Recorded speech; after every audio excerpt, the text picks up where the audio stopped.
Kris here, another quick tip for you all. In this video, we are going to continue our look at desaturated colors and shading and highlighting them. In this video, we are going to take a look at yellow and working with a desaturation in that regards. For example, here we have an orc from Age of Sigmar all ready to go, and the armor has already been given a coat of Uriel yellow. We're going to use Uriel yellow and Xeris purple, and that is going to be our shade color. We could also go with Nagroth Night, but I figured I'd stick with the more mid-tone purple as it's already going to deepen up the yellow as it is.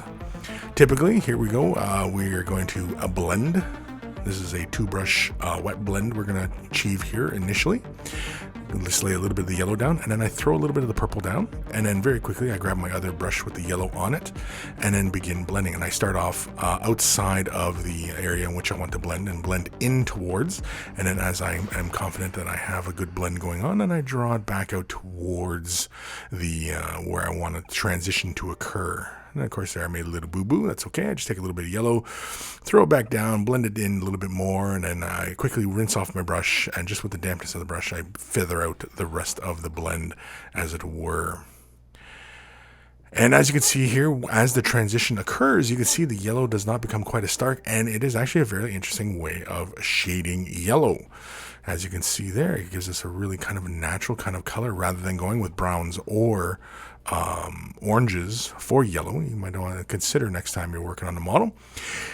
Here's the next one we can do is we can thin the Xeris purple out to a glaze consistency and begin glazing in the shadows, if for some of you out there who are not that comfortable with 2-brush blending or feathering for that matter. And here you can see we've thinned the color out to a glaze consistency, and we begin pushing the color in towards where we want. And of course, when we're working with glazes, we're always pushing the color, we're finishing off a brush stroke where basically we want the color to build up the deepest.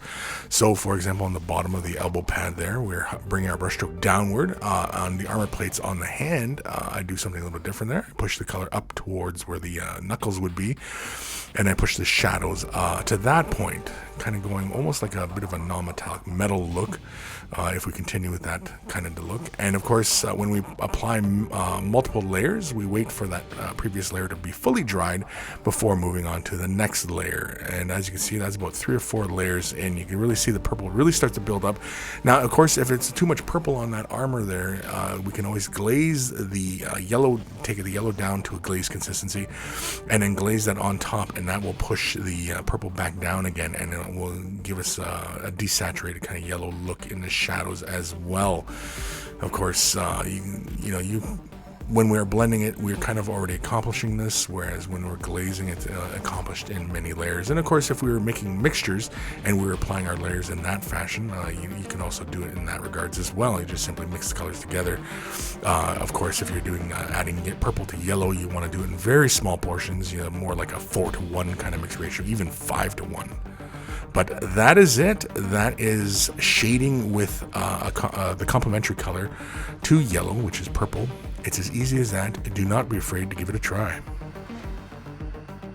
Well, I hope you found that quick tip useful and informative. You can watch another quick tip today on MiniWarGaming.com's Vault. Just click on the link in the video description below to watch it right now. If you're not already a Vault member, you can sign up for a free 7-day trial. Be sure to sign up for the Silver membership, and that will give you instant access to over 1,000 painting tutorials already in our Vault. And again, thank you for watching, commenting, and subscribing, and happy wargaming.